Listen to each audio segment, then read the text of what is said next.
E aí, pessoal do meu canal, Mãe Cientista de Filho Autista, a gente vai começar uma série espetacular. É uma série que vai falar da importância do envolvimento da família, do envolvimento daqueles que a gente escolhe para ser família, dos amigos mais queridos que irmãos, dos amigos mais próximos, né, no desenvolvimento da criança, né, e também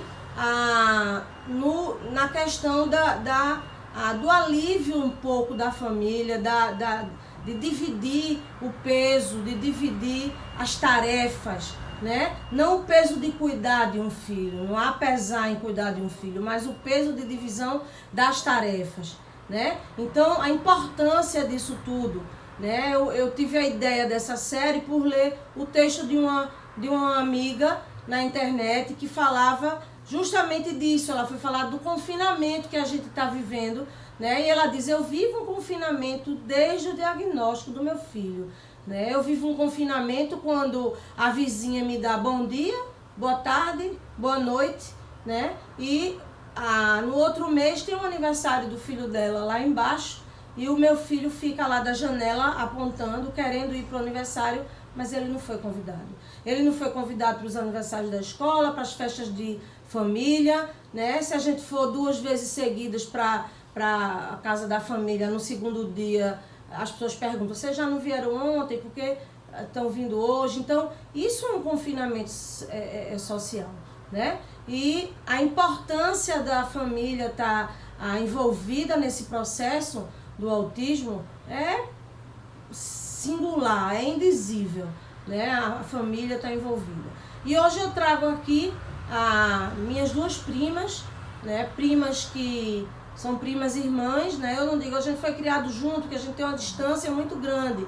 Elas têm idade para ser minhas filhas, né? Mas a gente foi criar, elas foram criadas comigo, digamos assim, né? Então a gente tem uma relação muito estreita, tá?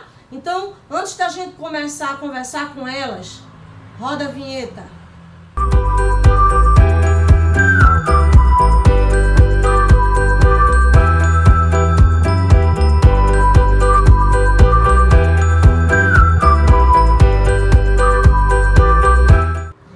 Então, gente, eu vou começar a falar um pouquinho do contexto, né, da vida, como é que a Aline, né, aqui a Aline e Paulinha, como é que elas estavam envolvidas aí nesse contexto, né?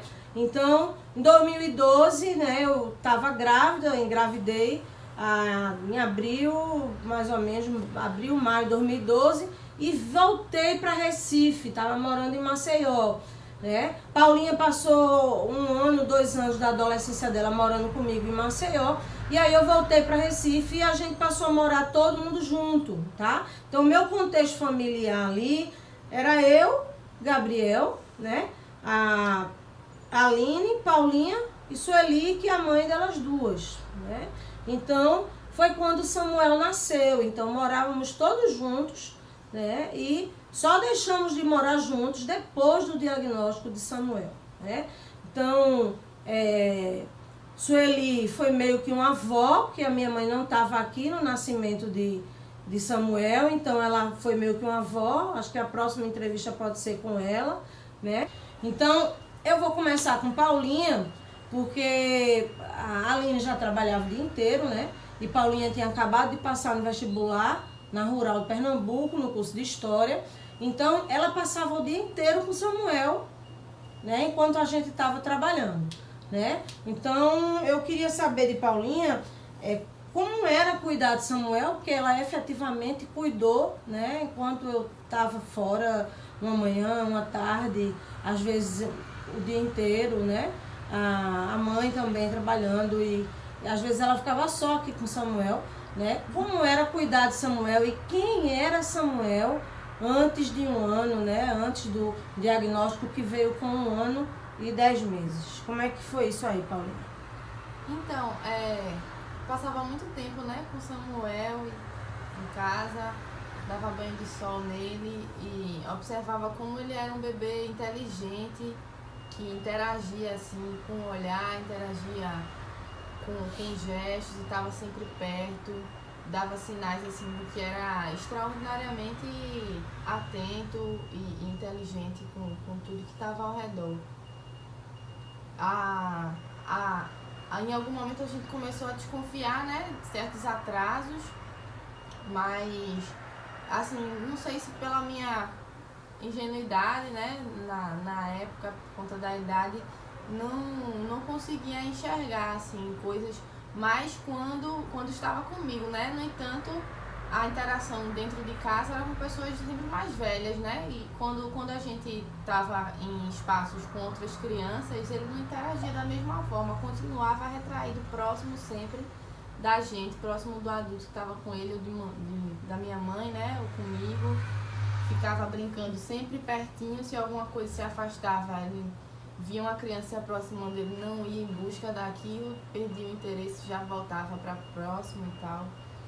Interessante que assim, o que é que a gente tinha de vamos dizer, para comparar, né? Samuel era Gabriel, que era mais velho. E Gabriel foi diagnosticado com TDA, então ele também tinha certos atrasos, né? A parte de concentração, na parte de a gente pedir uma coisa a ele trazia outra. Então isso eu acho que corroborou para a gente ficar pensando que aquilo ali era o normal de uma criança, né? Às vezes a falta de interesse, né? A falta de... E isso aí foi aumentando. Eu lembro bem que isso na época foi, né? Foi piorando. Ele iniciou um jargonismo, né? Uma língua própria que a gente não entendia. DDD. E de repente ele, assim, passou a falar somente dessa forma, né? Iniciou o terror noturno, né? Elas ainda estavam aqui com a gente, então a gente tinha noites difíceis, né? E realmente, assim, a partir dali eu comecei a estudar o autismo e pensar no autismo, mas a gente pensava, eu como mãe pensava, não é, né? Eu sabia que era, mas ali no fundo eu não queria que fosse. Então eu lia coisas de autismo, mas não queria que alguém me dissesse, é autista, né? Então, quando eu cheguei em casa, né, eu recebi o diagnóstico, né? Para mim foi impactante, eu nunca esqueço daquele dia. Eu dormi 2 dias seguidos eu dormi, tomava Rivotril, dormia, né? Até que o meu marido balançou e disse assim, ó, o que é que tá acontecendo? Ele respira, ele anda, vamos fazer o que é para fazer, né? Então, para mim, o impacto foi, assim, foi uma facada no peito. Para vocês que estavam aqui dentro do contexto familiar, como é que foi o diagnóstico? Foi uma surpresa? Foi acho que não é ainda. Como é que foi para vocês duas? Na verdade, meio que, assim, a gente teve uma fase de preparação, que é quando a gente suspeitava, e aí a gente conversava sobre isso, né, assim, mesmo que pouco. Então, antes a gente já meio considerava... veladamente, né? Exato, isso. Já considerava essa possibilidade. E aí eu, pessoalmente, entendia nada, basicamente, a respeito. Então, a minha preocupação era de como que eu ia poder lidar com isso e de o que é que ele ia precisar da minha ajuda também. E aí eu realmente, assim, tudo, eu aprendi junto com ele, né? À medida em que ele foi crescendo, ele foi indo para as terapias. E aí eu fui entendendo em que situações ele precisava da minha ajuda e fui entendendo também muito mais sobre o autismo e, assim, aquilo foi realmente uma coisa muito nova na vida da gente. A gente se preocupava desde então com a interação social, que a gente sabe que isso é uma parte muito importante, principalmente para a criança, né? E aí mesmo a gente sendo primas mais velhas, né, que realmente para ele não era tão interessante assim brincar com a gente numa certa fase, quando era menor ainda assim. Mas a gente sempre esteve presente aí nesses momentos e... Assim, trazia primas mais novas, né? Isso, as primas exato. por parte da mãe, né? Porque, na verdade, o meu tio é pai delas, né? Mas a mãe é muito mais próxima de mim do que meu tio, que é meu sangue, né? E as sobrinhas, né, que são primas dela, as sobrinhas de Sueli, menores, elas traziam para tentar fazer interação, né? Traziam amigos, traziam filhos de amigos para fazer interação, né? Mas o autismo não era só interação, né?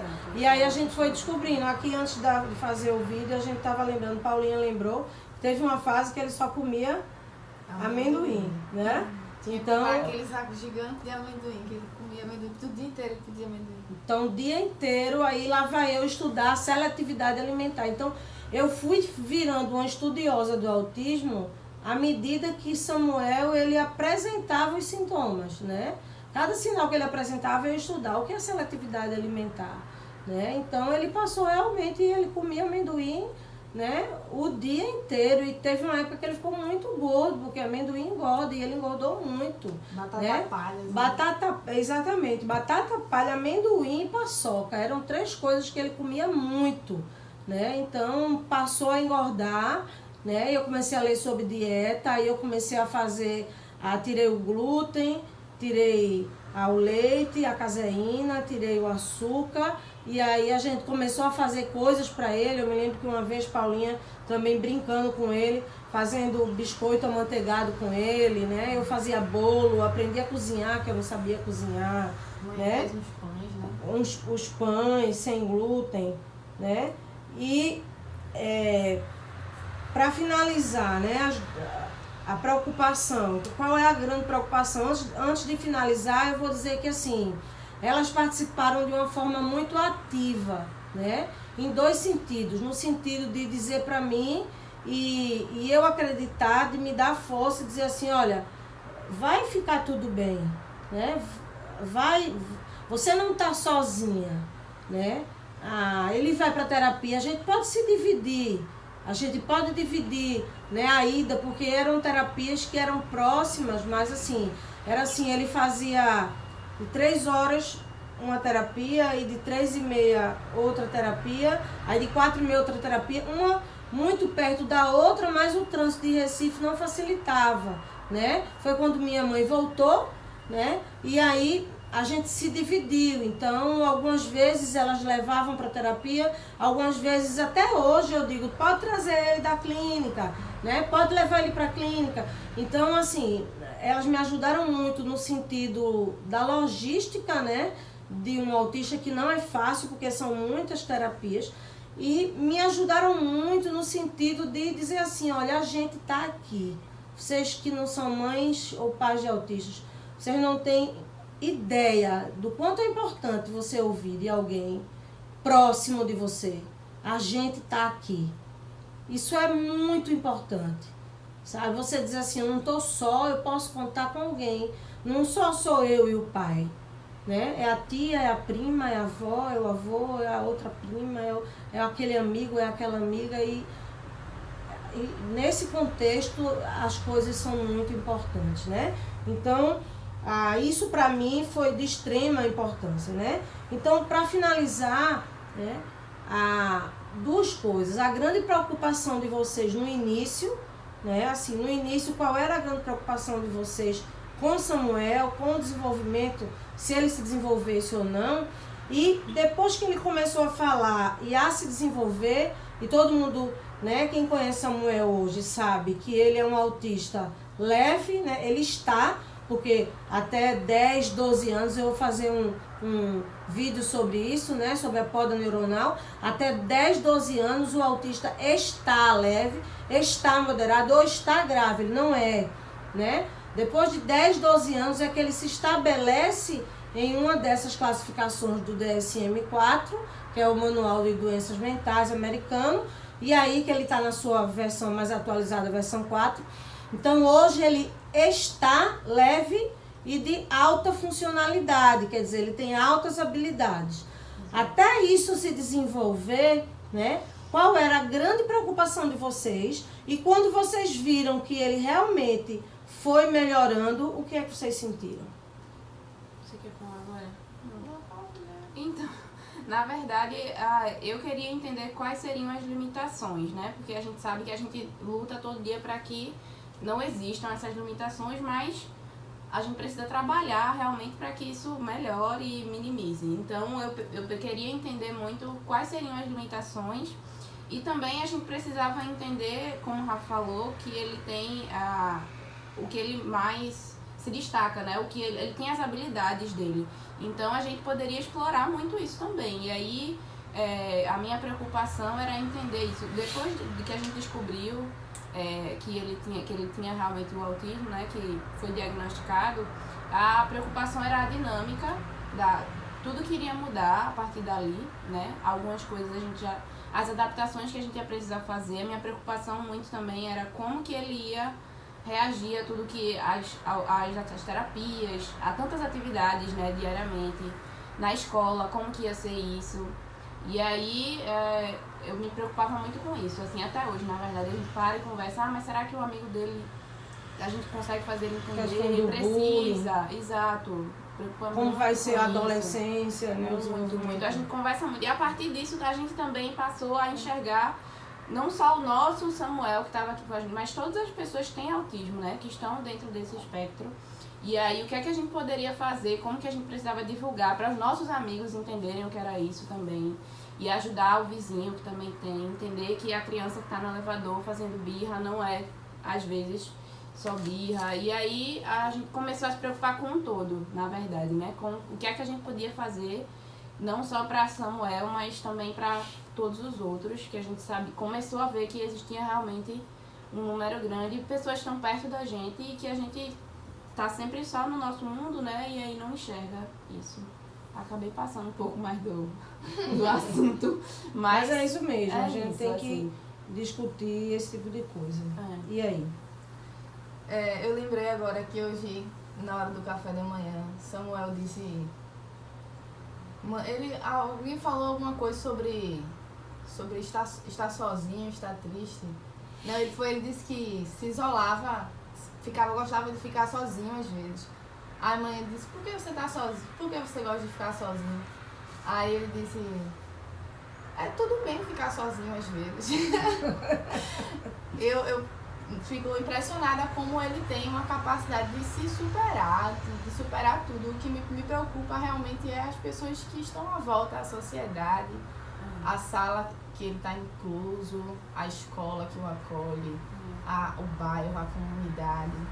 Mas a gente realmente entende que ele é incrível. Mas ele se supera, nossa, encantador. É isso aí, gente. Então, a gente vai continuar com a série, tá? Eu vou tentar trazer todo mundo aqui, né? Tanto família como amigos, que hoje são, digamos assim, uma plataforma de suporte para mim, né? Para levar para terapia, para trazer de terapia, para dormir aqui quando eu preciso sair. Às vezes eu tenho que desopilar, é muita coisa, são 3 filhos, né? Aquela pessoa que diz, não, eu durmo, eu fico aí, tranquilo, né? Uma dessas pessoas é a mãe das meninas, né? Que eu digo, Sula, dorme aqui hoje, eu tenho que desopilar, eu tenho que ir para algum lugar, eu tenho que sair. Então, essas pessoas que são plataforma de suporte para a gente, né? E eu vou terminar fazendo um pedido, né? Se você conhece, né? Se você faz parte da vida, independente de ser família, de ser amigo, mas se você faz parte da vida, né, de uma família que tem uma criança autista, seja a plataforma de suporte, seja a ajuda, a mão que aquela pessoa precisa. Se ofereça, não espere que a pessoa peça, né? Se ofereça, diga, olha, eu posso te ajudar com isso, tá? Isso é muito importante pra gente, né? Não é fácil pro pai, veja, meu filho hoje está leve, né? Então, tem crianças, né? Nós temos a clínica, né? A clínica Cefap, e tem crianças na clínica que são gravíssimas, né? E a mãe e o pai ficam, assim, se sentem sós, né? A gente diz, vamos fazer uma reunião com a família. Só vem a mãe e o pai, às vezes só vem a mãe, né? Existem trabalhos, eu li uma pesquisa essa semana, né? Que até aumentou que o índice de divórcio no mundo, né? De famílias com crianças autistas, hoje é de 72%, era de 60%, né? Então, geralmente o pai abandona a família, segundo a pesquisa, não é minha opinião, tá? Eu li, eu posso até trazer essa pesquisa no próximo vídeo para vocês, 72%, até onde eu sabia era 60%, inclusive a gente fez uma pesquisa, né, com o nosso grupo social, né, nossos grupos de mães, né, e esse índice de divórcio chegou a menos de 40 e poucos por cento, que já é muito alto, né, e o divórcio vem imediatamente após o diagnóstico. Então o pai não dá conta e a mãe tem que dar, né, porque mãe é mãe, né, a mãe tem que dar, né. Então nenhum preconceito com o pai, porque tem pai que cria também filhos sozinhos, mas a mãe não vai deixar esse filho, a mãe tem que dar conta, tá? Então o meu pedido é, sejam Aline e Paulinho, sejam Sueli, sejam minha mãe, sejam meu pai, sejam plataforma de suporte para essa família, que a sua família ou é aquela família que você escolheu, são seus amigos, né? Não é porque eles agora o filho deles foi diagnosticado com autismo que aí você vai dizer, não, eu não quero mais para ser meu amigo, tá bom? Então, gente, até a próxima. Mãe cientista de filho autista, se inscreve aí, coloca o dedinho no inscreve-se, coloca o dedinho no sininho, tá? Para você ser notificado toda vez que tiver um vídeo novo e deixa teu like, tá bom? Valeu, gente, até a próxima.